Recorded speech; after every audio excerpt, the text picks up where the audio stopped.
let us try this again. For those who have been on Twitter, you probably know that I recently got involved in an awkward spat with a particular internet subculture, a particular community. Tato, thank you very much for the follow. And that community was the lollycon community. Now, I know that now that I've said that word, there's going to be the two camps of people immediately coming up. The camp that believes that everybody who uses that label is obviously a child abuser or attracted to children. And then there's going to be the people who who are on the other side of that camp that will say, no, it's just drawings. And I'm gonna have to go ahead and say, neither of those camps matter. None of their opinions matter at all. And I know that sounds weird to say, but it'll make sense when I get into it. Kidderdoodle, thank you for gifting 5 tier 1 subs. That is incredibly freaking generous.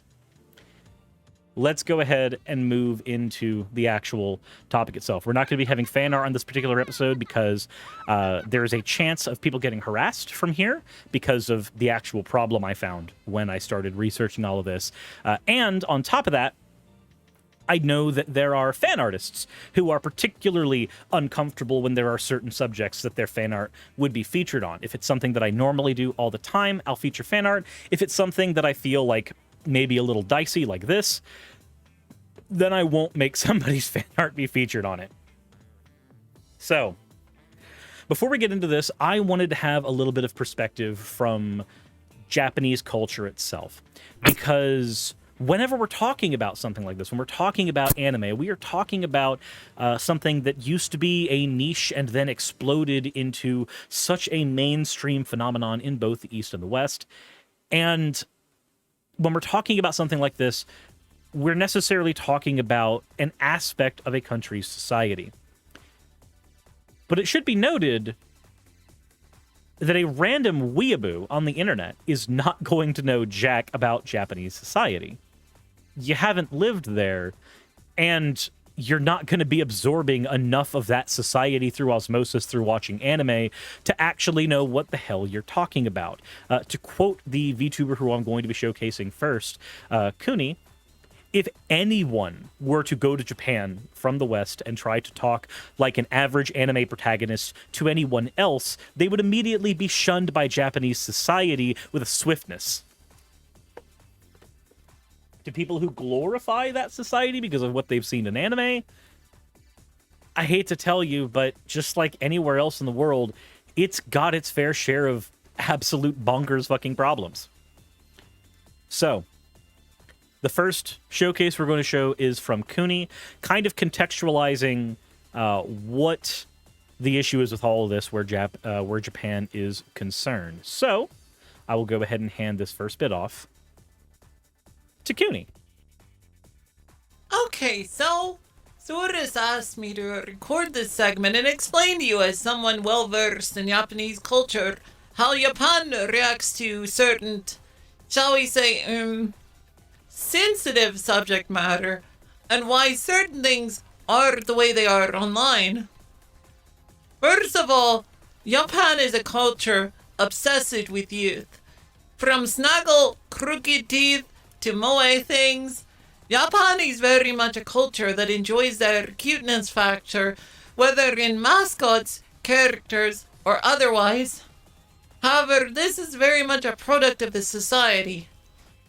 Japanese culture associates youth and such cute things with freedom, a time before adulthood and before they were thrust in the often insane and very busy business world. Responsibility is something very much taken seriously in Japanese culture, and so they often find themselves overwhelmed. Things like high school and other such subject matter are often romanticized in Japanese manga and anime because this is a bygone time of carefree ease for the Japanese.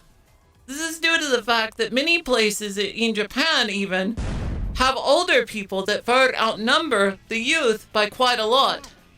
And the concept of youth is energizing to them. Secondly, yes, loli material is more prevalent in Japanese society and more acceptable, like you would say, acceptable with quotation marks. However, the Japanese have a distinct understanding that there is a difference between reality and fiction.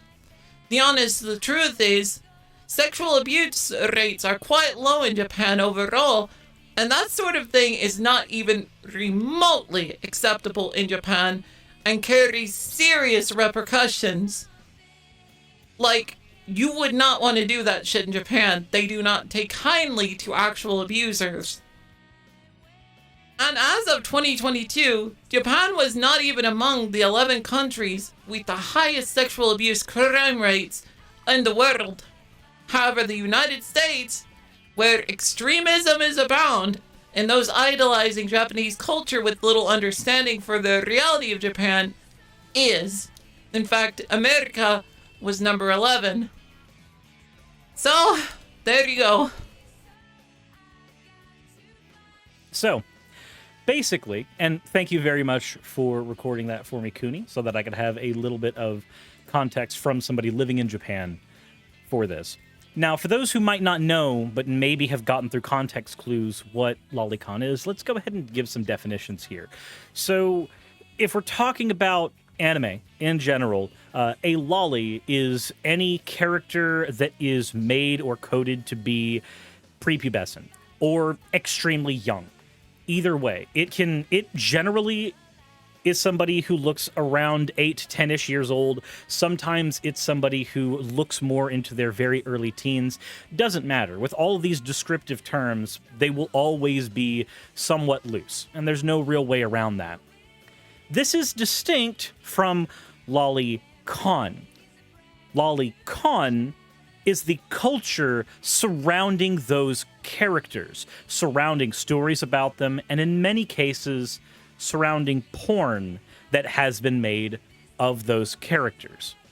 And in the case of the people that I was interacting with on Twitter, almost exclusively surrounding people who borderline worship porn made of these characters. Now, there's a couple things to note here. A character, such as, say, Garagura, can be a lolly, a character that is shown to be very young or very small, have those traits, but not necessarily be a lollycon enabler. You have to remember, because this is where a lot of this started, with a character that is functionally owned by a corporate entity like HoloLive, things like she likes the artwork that is made of her is a complete farce of a statement. Because a character who is merely piloted by a person with an incredibly parasocial relationship with multiple people, but piloted by a person through the lens of a corporate entity nonetheless, that person, if somebody says, if your corporate overlord says, please like artwork that is made of you, please respond to it in a certain way, that's your job. You're going to respond to it that way. You don't have independence. You may have a measure of independence, just like you have a measure of independence at any job, but you are not independent. But there's a lot of things that happen with it where this is concerned. So how did this start? We've got some context for Japan and how it views these things, how there is an obsession with young-looking things, young-looking people in Japan. We have that, and we know the community we're dealing with and the definitions we're dealing with right now. But what we don't have is why we're talking about any of this. And I know that, as if right now, I'm currently 10 minutes into this video and a little scatterbrained. But don't worry. There's one more video for context we need to give. And with that context, we'll begin the actual analysis. The next VTuber who I want to showcase is Monica Cineroll. For those who don't know, Monica is, like Kuni, a 3D VTuber. Monica does all of her own models and also received a lot of flack that ended up starting most of this discourse. And awkwardly, it didn't even begin with lollycons. But let's go ahead and get into that. Hello, everybody. My name is Monica. Well, I say that, but let's go ahead and boom. Hello, everybody. My name is Monica, and welcome to Monica Gets Cancelled by the VTubing Community, quote unquote. So there I was, right? Making a new VTuber model, and go like, you know, branching off in different styles is pretty cool. I tried to go for a semi-realistic one you probably see in the background now, but I saw on Twitter that a particular VTuber, I won't name drop them, that's not my job, you can find out who they are yourself, but they said that they don't understand VTubers who are into anime or don't use an anime, like, or just anime in general as a medium for their art styles and such. And it kind of got me thinking, like, well, what's wrong with using things that aren't anime? So I looked through the other replies and I saw like so many people questioning the same thing and just getting bashed for it. I'm like, dude, like, why is it so toxic for people using different mediums or forms of art? So I put out my own response to that in the quote retweets, and holy shit, I was like the punching bag for the day in the community. It was weird. And people were telling me how to and how not to VTube when none of these people have ever touched a VTubing software in their lives. And their only argument that they could really throw at me was that anime is different styles, not just one style, which, sure, you could say that, but if you're gonna point that out and my flaw in my grammar, you don't have an argument. You're just being a dick. And then somehow that branched off into lollycons? Like, what? Bruh, I just want to be a VTuber. Just like XQC. Just...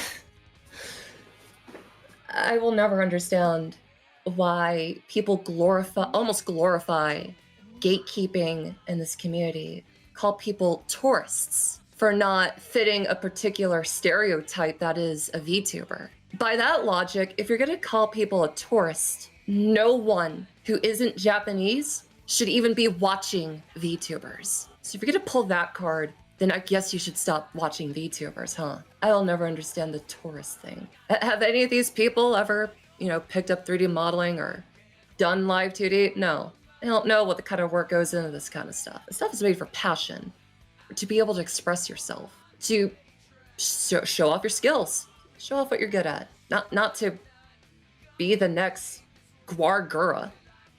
Which, by the way, Guargura, doing a good job. That's my rant. That's kind of over. Not really sure what else I left off, but wow, people really need to come up with like better arguments than just shitting on people. Because I'd be willing to sit down and listen if everyone wasn't so insulting about it. Amen. That's it. So that was Monica's experience. And I, want to thank Monica for sharing her experience here, just like with Kuni's insight into what goes on in Japan, Monica's insight on what it was like getting dogpiled by this group of people is very useful when we are talking about what's going on here. So let's go ahead and get into a couple of things so that we can figure out the direction of this video. First, let's talk about colloquialisms. In multiple different countries, if we use a colloquialism, that can be a soft form of a particular word or a hard form of a particular word. For instance, in British culture, if you call somebody a nonce, that is universally understood to be a way of calling somebody a pedophile, but it's used very, very liberally there. Likewise, in Japan, from conversations that have happened that I've been watching from Sakura, who is also in the chat, in Japan, using the Japanese word for pedo is not always the word that is used. Between watching the conversations that Kira Sakura has had on Twitter and having this conversation with Kuni, there's no less than 10 different Japanese phrases that get used for this. This is how language works. We don't have a single word for every particular emotion. So all of the conversations about this isn't technically X, this isn't technically this, are all smokescreen. any argument that boils down to the semantics of definitions ends up being stupid. There's no reason to engage in that particular argument. So if you want this to be a video where I come on one side or the other saying, aha, people who like lollies are definitely people who are attracted to real children, I'm not going to be able to give you that definition because there are some people who will fit it and there are some people who won't. Also, Enhanced Cream, thank you for the follow. Hatman J, thank you for the follow. Thank you for resubscribing. And Rowanak and Mothman's cousin, thank you both for subscribing as well. Freedomonic, thank you for subscribing. And Frios, thank you for following. Wanted to get all those out of the way here. So now that we've got the semantic stuff out of the way, let's go ahead and keep into the conversation about semantics. What is a VTuber? A VTuber is anybody who uses a virtual avatar to produce content. This content can be on Twitter. This content can be on YouTube. This content can be on Twitch. It doesn't matter the platform. If they are using a virtual avatar, typically one that is rigged and moves around with them, but there is room for people who use still PNGs as well, that's a VTuber. If you want to say, nuh-uh, only people from Japan who are from HoloLive are VTubers, gatekeeping isn't helping, and we're going to have to talk about gatekeeping as well. Here, Soccer says the point I kept trying to make is that the word lollycon includes pedophilia as well. And again, I understand. My point is that the semantics of that conversation are largely not super important. There are people who are going to be, if you've ever been in an argument about semantics, that argument goes downhill incredibly fast because it's just people pulling out other different random dictionaries that sometimes tangentially agree with them. Sometimes. So, now that we know what a VTuber is, anybody who uses a virtual avatar on the internet to produce content, there's an interesting conversation that happened between somebody who used to be a member of my community and Monica. During this whole exchange, there was a moment where I was told that I wasn't a VTuber, I was LARPing.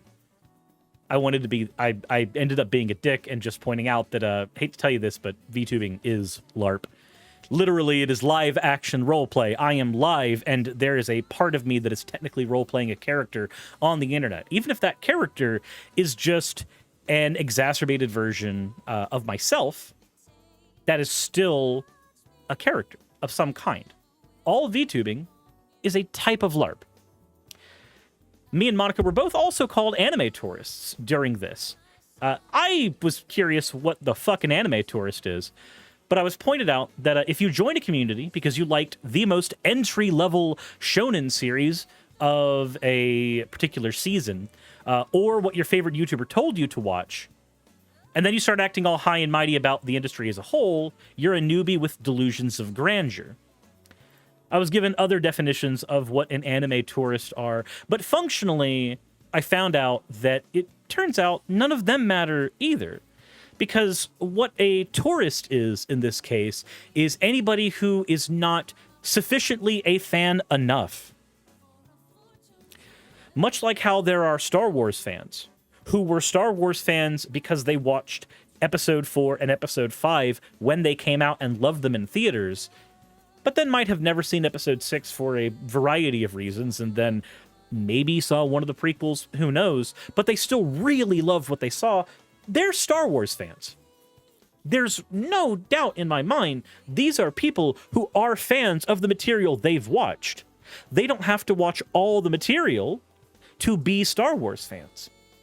To me, if somebody's only seen episodes 1 through 6, they're a Star Wars fan to me.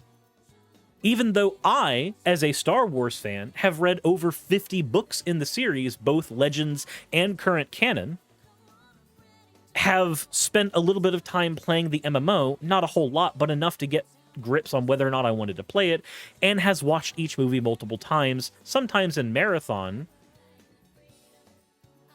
Does that make me more of a fan than them? Does that make them a Star Wars tourist? Not really.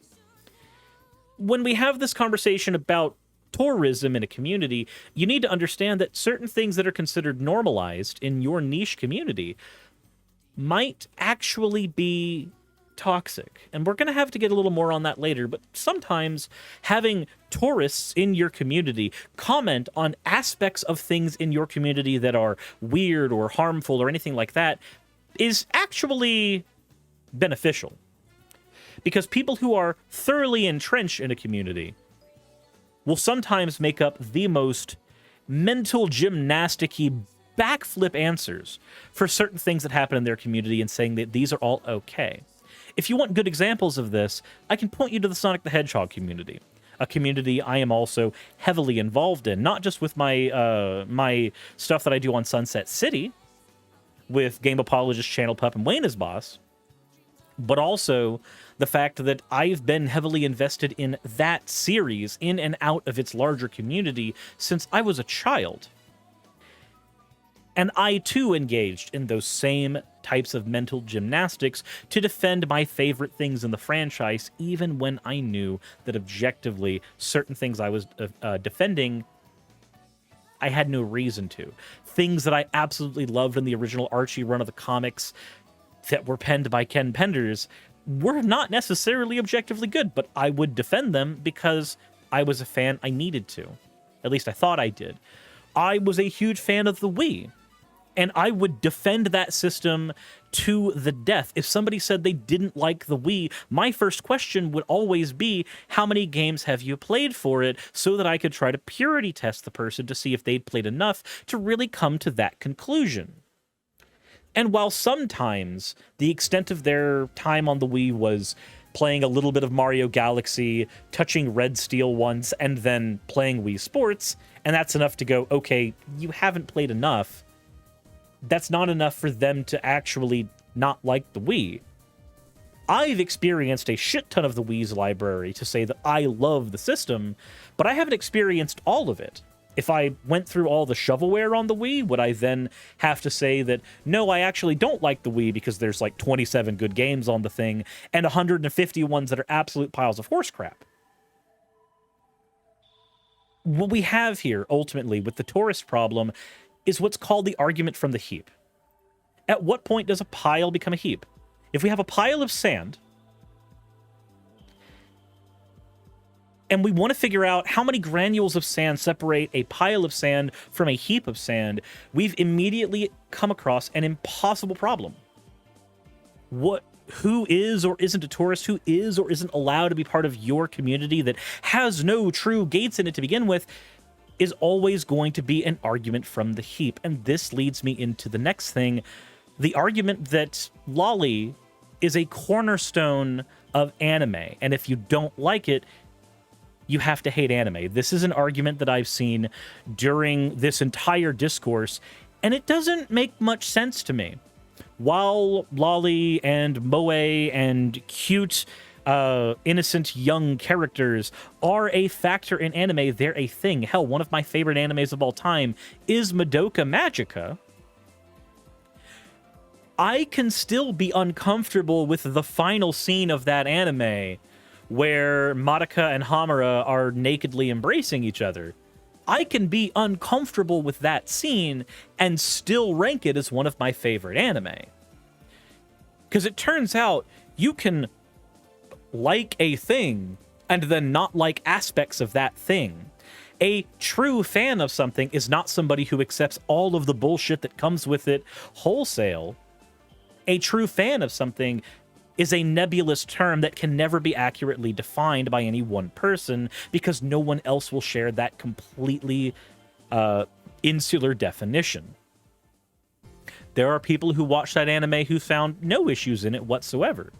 There are people who watch a plethora of anime, and other anime fans will still call them not true anime fans because they're only watching certain seasonal animes, but they've not watched groundbreaking stuff like, say, Evangelion or Full Metal Alchemist, stuff that made waves in the anime community, and for stuff like FMA, specifically made waves here in the West.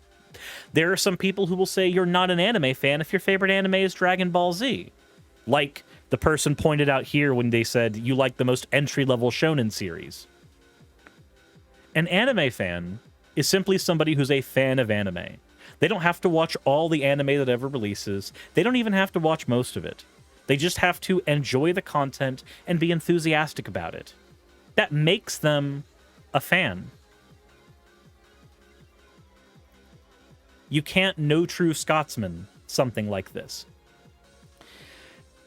But let's talk about where this all began, where Monica actually started this initial bit of drama, and then I piggybacked off of it like the parasite that I am. When another VTuber, who will not be named, said that they find it weird when somebody doesn't like anime subculture or anime culture, but likes VTubing. Now, I can say that there are two completely different statements there. You can like anime and hate anime culture. For me, I love Magic the Gathering. I love it as a game. I love Yu-Gi-Oh! As a game.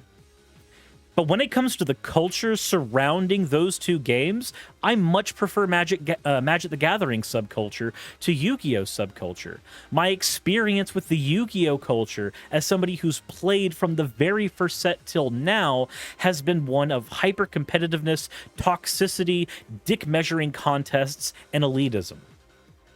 Whereas, while those aspects are still there in the Magic the Gathering community, the breadth of formats that exist in that community have allowed there to be a casual side of there as well, where people are not disparaged and shat on for not having the newest and greatest $800 deck.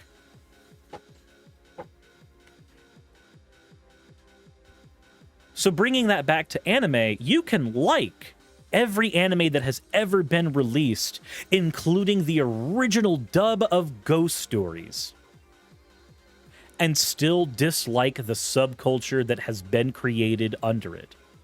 If you want a great example of this, we can talk about Hideki Anno, the man behind Evangelion. He 110% has gone on the record talking about how he does not like the moe waifu subculture that has been begot of anime, despite the amount of contributions he's made to that subculture. The hyper-materialism and waifu culture that comes from collecting every figure of Rei Ayanami and Asuka Langley Shuriui, or whatever her last name happens to be, depending on the version of Evangelion you're watching, because that's a thing. Could be Shikanami. Who knows? What timeline are we in anyway? Has Gendo stabbed himself yet? Doesn't matter. Point is, you have a creator of anime who dislikes the subculture of anime, or various aspects of that subculture, even going on to say that anime has been stale for the last 25 years in his eyes, that nothing has been new since he brought in his groundbreaking work of Evangelion. Even other shows that I like Madoka Magica, are doing the things that Evangelion did, just differently with another genre.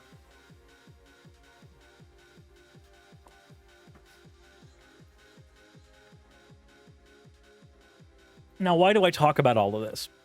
Because these are all aspects of this discourse that all shot up during this entire thing where we angered the lollycons. And I know it's weird that we haven't really talked about them that much in the last 30 minutes, but I have to do all of this background stuff because if I don't, it's not going to make sense when I talk about my conclusions.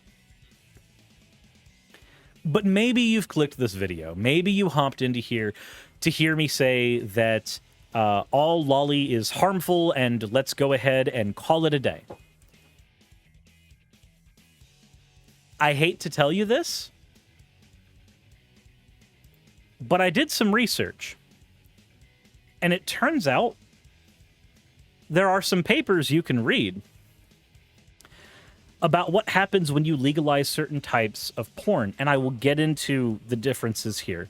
When you legalize certain types of porn in different societies, you actually tend to lower the rate of sexual assault in those societies.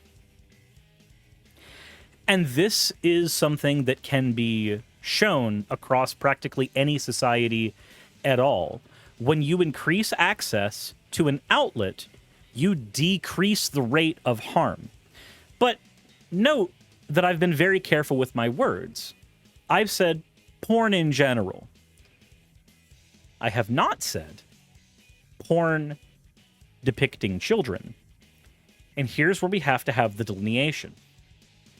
Because it turns out that we've actually found a little bit more.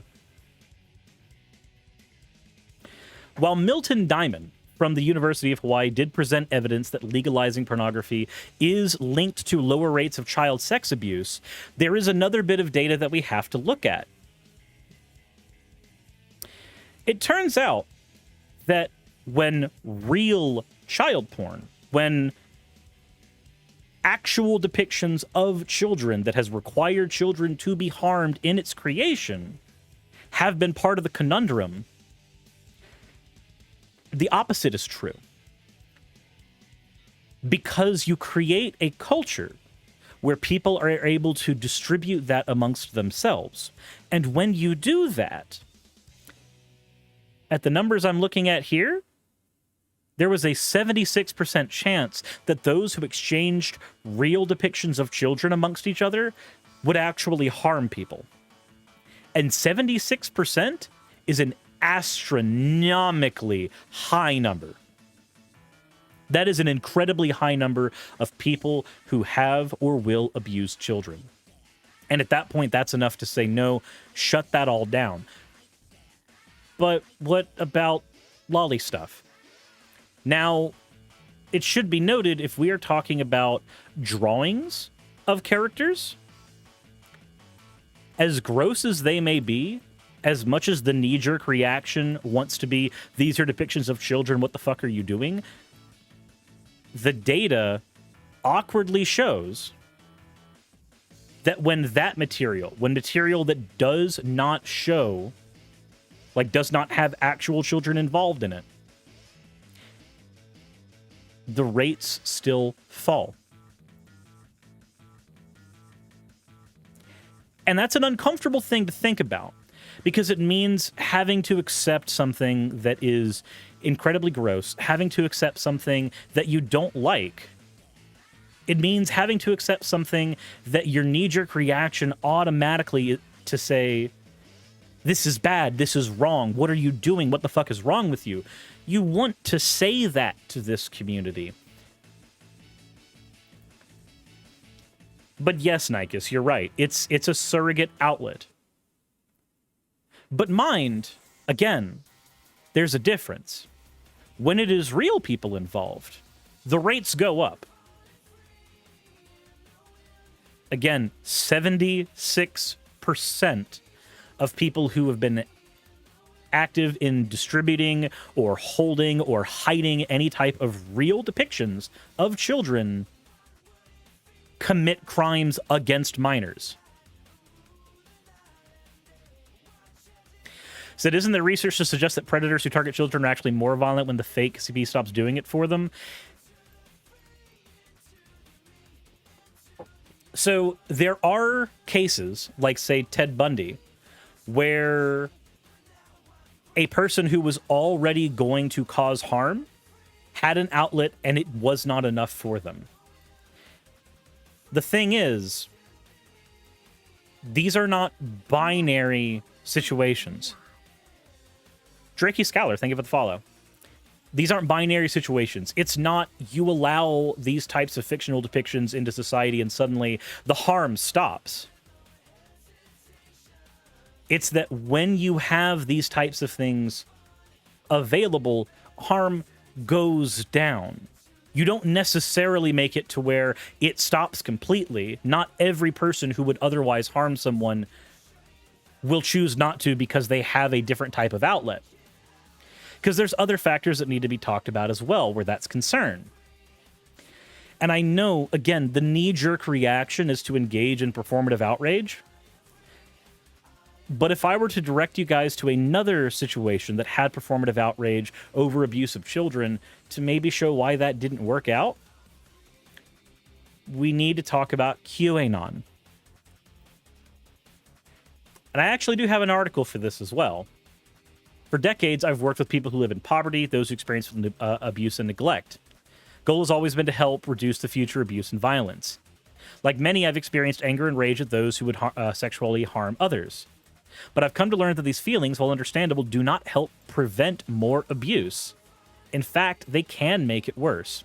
In recent months, we've seen the rise of conspiracy claims related to the QAnon movement, with claims that secret rings of pedophiles infiltrating our government and entertainment industry. Pizzagate was, to a degree, where these claims began, with wild and frightening claims of sex-trafficked children in a DC pizza restaurant allegedly associated with Democratic politicians. Then, Jeffrey Epstein, linked to power brokers in politics and finance, was charged and died after he predated upon young, vulnerable female teens. Finally, Netflix released the film Cuties, with promotional material and clips that objectified young girls, showing them mimicking adults, sexualized dances, and being in hip-hop videos. Suddenly, it seems like we're at a war with people who want to normalize this type of stuff with children, and then social media that is filled with cries for murder, execution, and cancellation of anyone associated. Also, Faye Diction, thank you for the follow. Pizzagate, okay, so Acidic Owl, Pizzagate was the conspiracy theory that a bunch of children were being held in a DC pizzeria in the basement, and this was perpetuated by people like Alex Jones, up until the point where somebody literally broke into the pizzeria with weaponry, trying to find a basement that didn't fucking exist.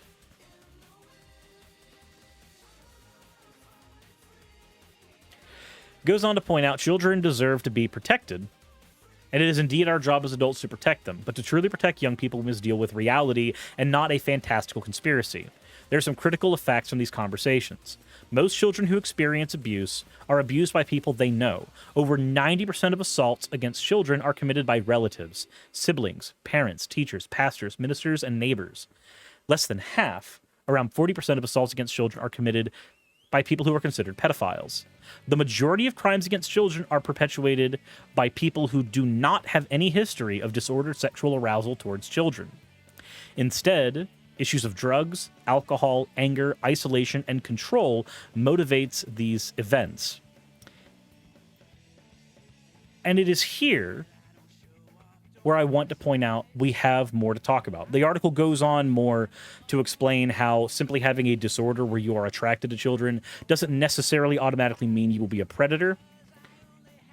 But it's this part right here that I want to focus on, because we're going to have to talk about communities here in a minute. And a lot of this is going to come into play there. So, the question is, are there any bits of information we can glean that say that this stuff is expressly harmful?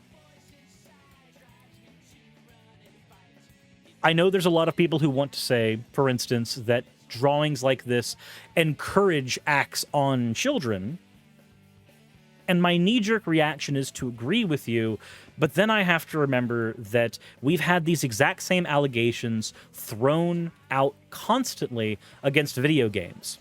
And every argument that video games cause violence is an identical argument to these type of depictions causing harm to minors.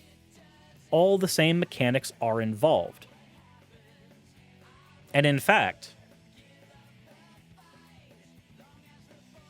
there is some stuff that we can look at where this is concerned as well. In 2012, a report failed to show that people who read cartoons depicting CP actually proceed to abuse children. Cartoons and drawings depicting this do not encourage people to commit any actual offenses in real life. This is founded by a report by experts who treat sexual problems. The report, carried by the Sexologist Clinic, which is part of a word that I cannot actually pronounce, was ordered by a man named Lars Borford. There was originally a demand for banning of drawings and animations in the country where this was taking place. And then the research came out and found that the actual drawings do not cause the harm they were looking for this.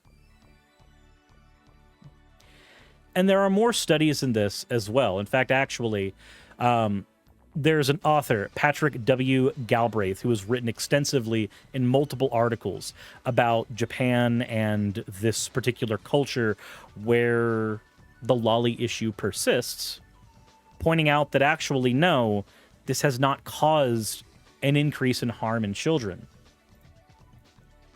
Again, the knee-jerk reaction, my want in stuff like this is to go, no, this is gross. What the fuck are you doing?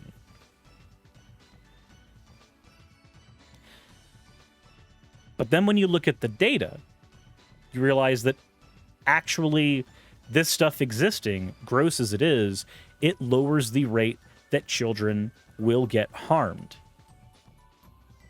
If you want to say it's not morally okay, I'm okay with that. If you want to say that it's not good, you don't like it, that's okay too. But awkwardly, objective reality is that as uncomfortable as its existence is, it helps more than it harms. However, you might think, with that level of nuance, you might think that my position is that, okay, cool, the lollycons, their entire community is off the hook. They don't hurt anybody. They're perfectly fine. They're completely normal individuals who have not hurt anybody, and because lolly itself is harmless in a vacuum, it's not actually a huge problem. But while the Japan Federation of Bar Associations has pointed out that decreasing numbers of sexually motivated crimes against children directly correlates with the existence and availability of simulated materials, which do provide an outlet for people who would otherwise not have one, we now need to talk about communities. Because there's a difference, much like there's a difference between anime and anime subculture, there's a difference between lolly and the subculture surrounding it. Both in witnessing what happened to me and Monica and the conversations that I've seen on the internet over the course of, well, the last 15 years of being part of the internet ecosystem in general, I've learned something. Hive minds and cult-like mentality are a thing. So let's talk about that earlier stuff. Let's talk about how it ties in. Let's talk about a cult. Because now we're going to have quite a lot of fun with the next bit. For those who know about Stephen Hassan's bite model, you know exactly where I'm going to be going with this. Ember Talks, thank you for redeeming your points for an ara. You fucking monster. Princess Morning Stars, I don't understand the use of morality then. I care about harm. If it's morally disconnected from harm, then it seems like a game to me. So someone can say that it is immoral. They can attach morality to thoughts involved in creating the material. That's an argument someone can make. Probably wouldn't be my argument. My point is, if that's the argument they want to have, it doesn't matter. Much like how the arguments about definitions don't ultimately matter. For me, having arguments about whether one thing is this, that, or the other doesn't matter to me either. For me, the issue comes down to harm. So now we have to talk about harm. Because harm is ultimately what all of this is going to boil down to. For those who are unfamiliar with the bite model, The bite model is a method for identifying cult-like behavior in any given community. It's an acronym stemming from behavior control, information control, thought control, and emotional control. Now, let's talk about that first one, behavior control. Instilling dependence and obedience. If you are part of an internet subculture, if you are part of that community, and because things that you enjoy are seen as bad, problematic, etc., to most people, you will find yourself dependent for social interaction on this community. This can cause, and has caused in a lot of people, the attachment to the subculture around lollycon to create its own form of dependence on that community. Because after all, if you were to be pushed out of that community, what would you have left?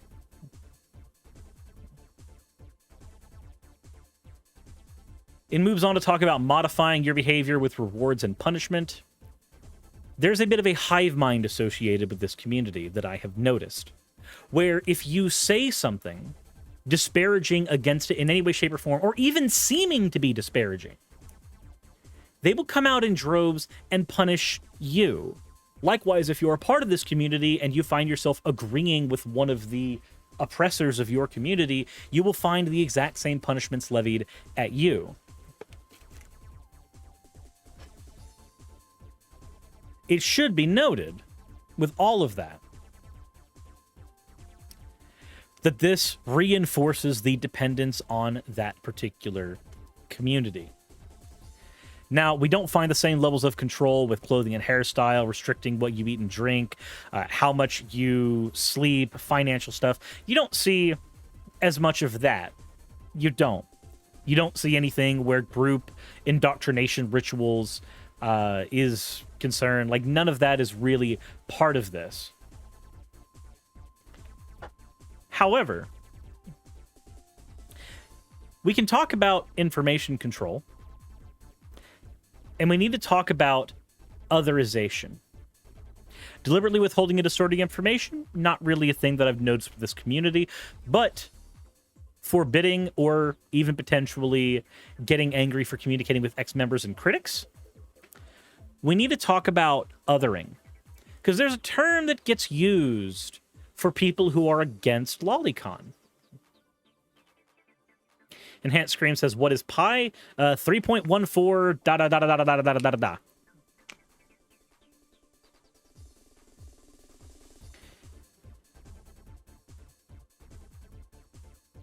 We need to talk about what happens when you otherize people.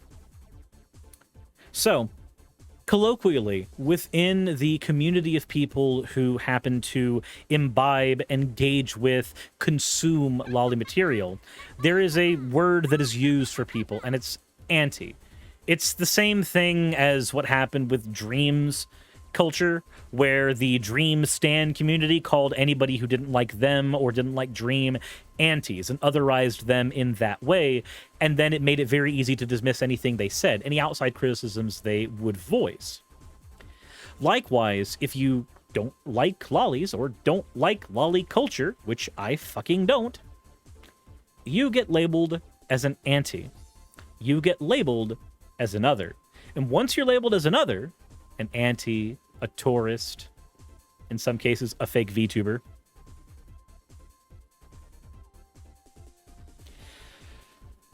when you are sufficiently othered, any type of criticism that you could levy at that community, at its toxicity, necessarily will be met with the hive mind collapsing on you. Never look to it in the eye. Choking Ouroboros, thank you very much for the follow. And highest Miraki, thank you for the follow as well. Lunar Muse Serenity, To it in the eye. thank you very much for resubscribing on top of that. Just Rocky? All right, just Rocky works. Say says, how can you be a fake VTuber if you're VTubing, you're a VTuber? That's the thing about gatekeeping. When you do the no true Scotsman fallacy, it's very hard to actually identify what the fuck a true Scotsman is, what the fuck a true VTuber is.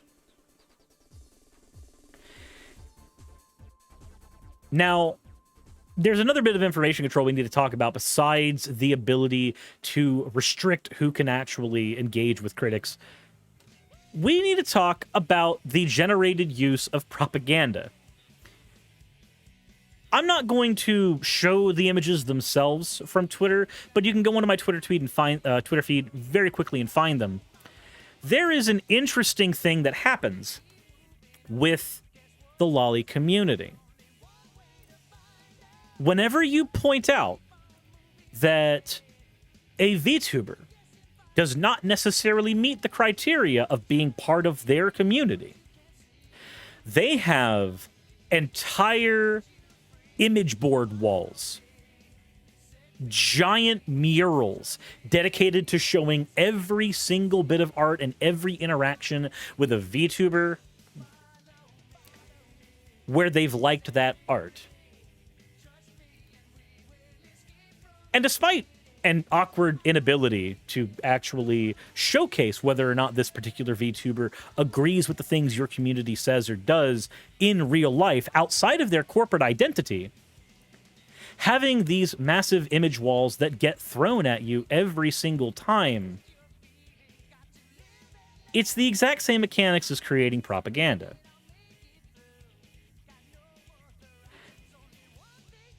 I'll actually grab one of these real quick.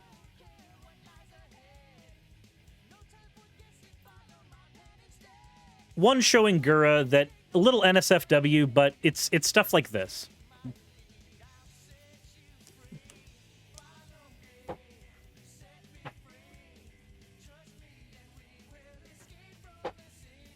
These types of image walls are a dime a dozen, but they are everywhere within this particular community because apparently they've had these arguments so often that these are just ready and available immediately for them to go, no, actually, the person we like definitely does like depictions of small children on the internet. Irrespective of the fact that, again, we are talking about a person who is having to filter everything they do and say through a corporate identity that may or may not actually reflect their real thoughts and feelings. YouTube lords might demand blurs. They might. So what I've found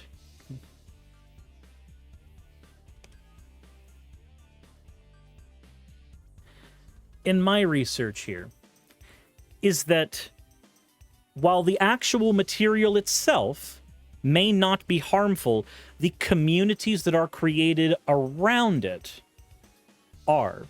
Because the communities created around it start engaging in culty behavior. Here, let's go ahead and look at another bit of information control. Encourage you to spy on and report others' misconduct, often using a buddy system. If you want a really good example of this happening, just look at immediately what happened with Monica. The absolute microsecond one person was attacked online by this community, the entire group of, I don't know if they are on Discord together, I don't know if it's a group of friends, there's no way to know from my perspective here. But the entire group came down and immediately started bombarding. Very awkward surveillance networky for me. This can be said of any stan community, mind you, any community who stands a particular individual, any community that stands a particular subculture of any kind. This is a natural product of creating a subculture like this. But I've noticed that it is particularly toxic with the lollycon community. Very easy to anger, very easy to rile up, and very easy for them to put words in your mouth. I was told no less than 10 times on Twitter that I was calling them all pedophiles, and I needed to substantiate that argument, despite, if you look on the entirety of my Twitter feed, I never did. There was one moment where I asked one to define what lollycon means, and after a while they acquiesced and said that actually it's an attraction to small or prepubescent bodies, usually drawn in anime form. And then I said, okay, what kind of attraction? And does it include sexual? And then another person comes in immediately and going, well, it can, but it's not necessary. And, well, there you go. When you're creating a community based around that, it will necessarily end up becoming insular and eventually very toxic and very cult-like. But let's talk about thought control. Teaching you to internalize group doctrine as truth. Now, it would be interesting.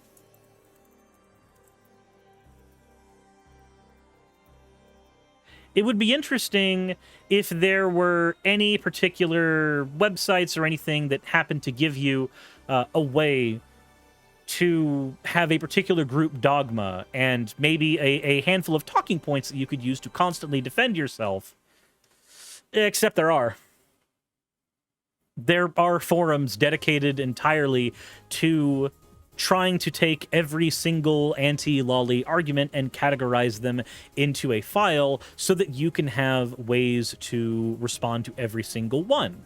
Again, this is not new. This is behavior that can be seen in a variety of communities. But when you have this level of internalized group doctrine that's treated as truth and are unable to engage honestly with other people who are trying to be critical of the toxicity in your community, that kind of creates a huge problem. So they have disagreement flowcharts? Yep.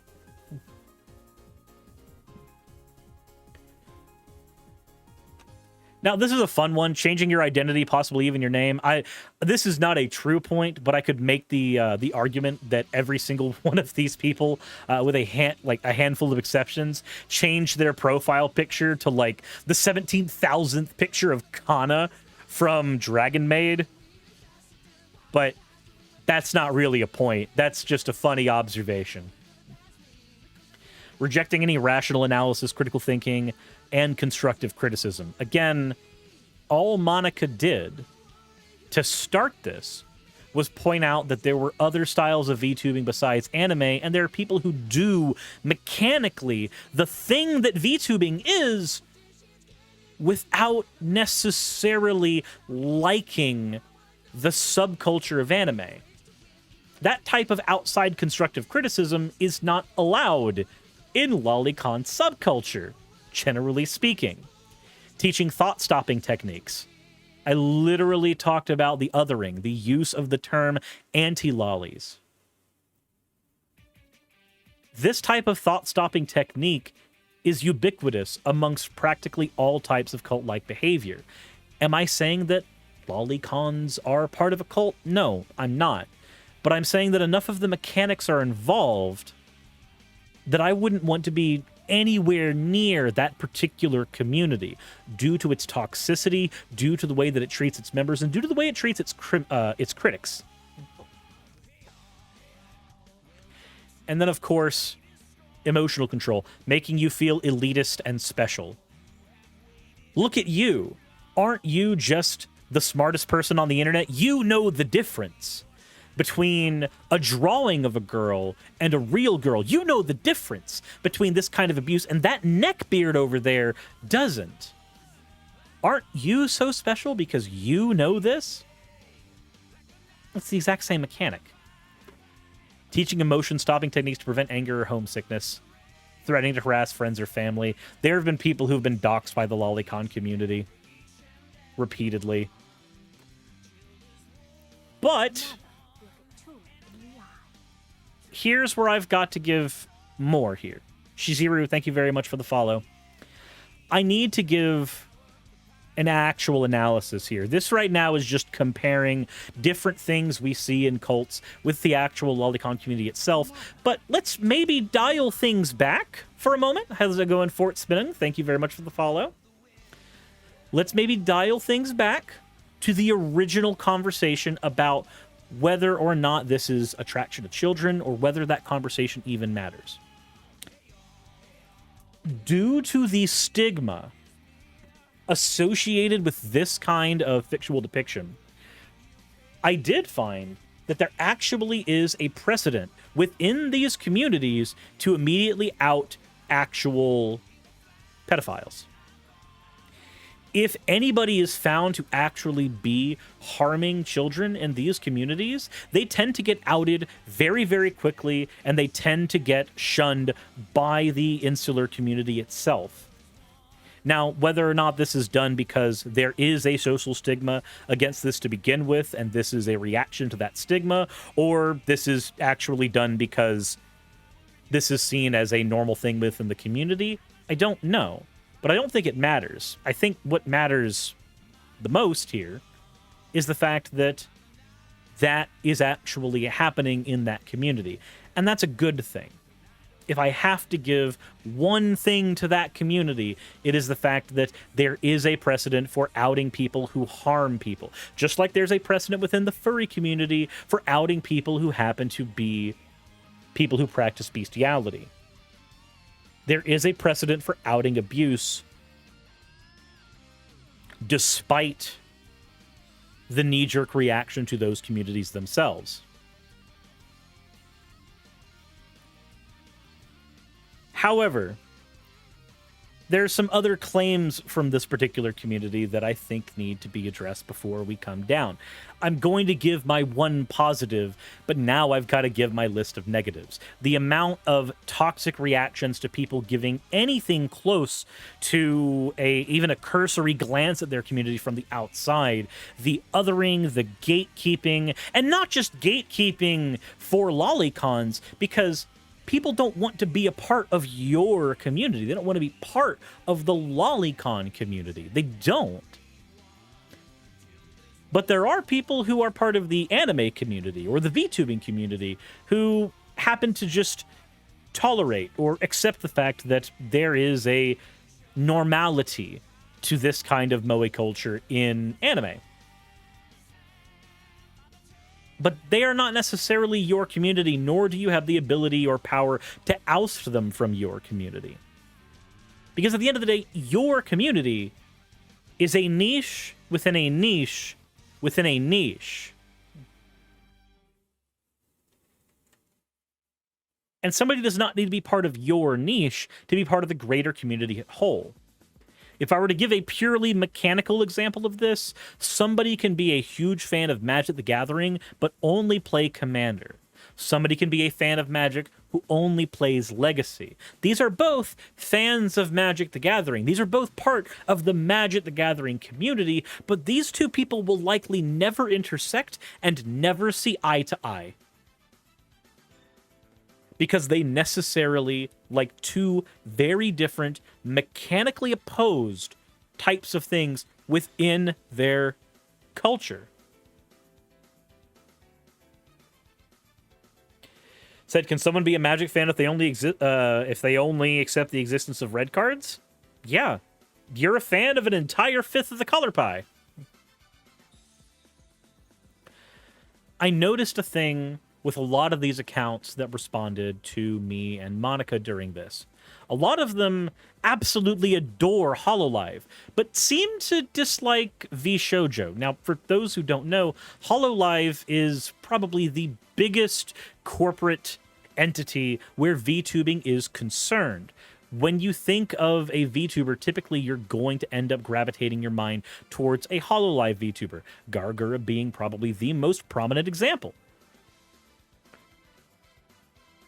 But if your mind drifts to somebody like, say, Nyanners or Iron Mouse or Code Miko, you're now thinking of a different corporation. You're thinking of VShojo.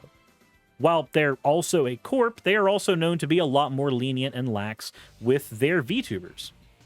And even then, there are other corporations as well within VTubing, but there's also indie VTubers.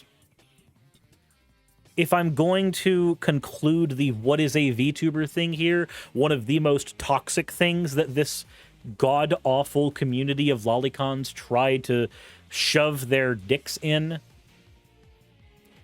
that particular bit of discourse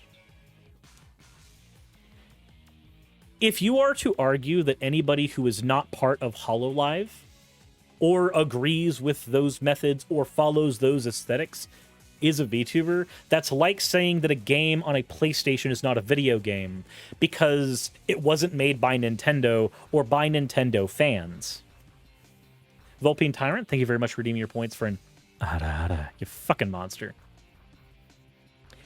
Just like indie game developers exist, indie VTubers exist.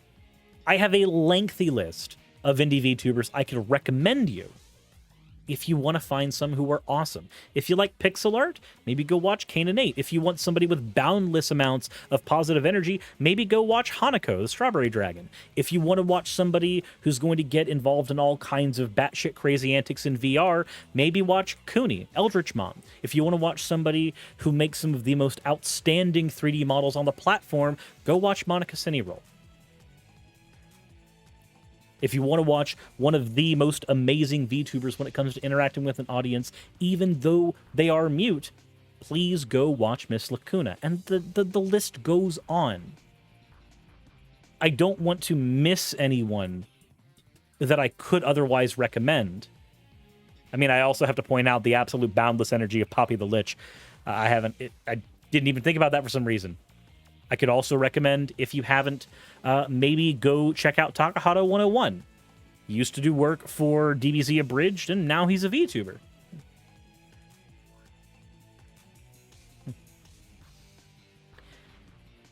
And I know I'm missing people there.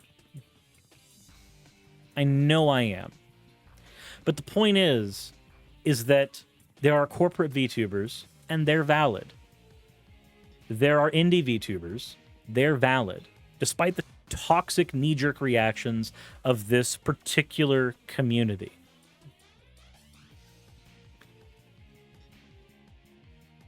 If I'm to talk about Loli and admit that this is not something that is particularly harmful, the data doesn't show it as particularly harmful, I do need to also acknowledge that the community that has built itself around that material is a group of reactionary, angry, knee-jerk people who will oust people from their community very quickly for effectively disagreeing with group dogma, to me, is not a community I want to be anywhere near or even associate with. So please, if one of you, absolute fusterclucks, who wants to look at this video and go, oh no, Suris can't tell the difference between fictional and real people, I can. And hopefully I've demonstrated that. But I also recognize that a community of toxic basement dwellers is not something I want to share any amount of space or oxygen with. In any way, shape, or form.